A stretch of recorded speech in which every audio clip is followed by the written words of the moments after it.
The lunch sack.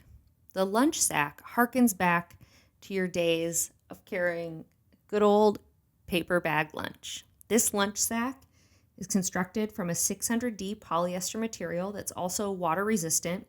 It's fully insulated and is lined. On the front, you have a Cavu webbing strap with side release buckle to secure the top.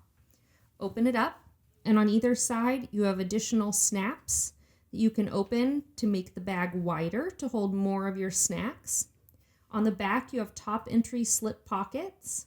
There's 3 different areas there. You can use this for cutlery, little wet wipe, all sorts of goodies. On the back, you have a cinch handle with self-fabric detailing for comfort. You have an additional top entry slip pocket, and that's also insulated and fully lined. You have a crossbody detachable rope strap with cinch lock for adjustability. You always want to make sure to use an ice pack with this insulated bag. You don't want to put ice in it because it's not seam sealed, but an ice pack will do.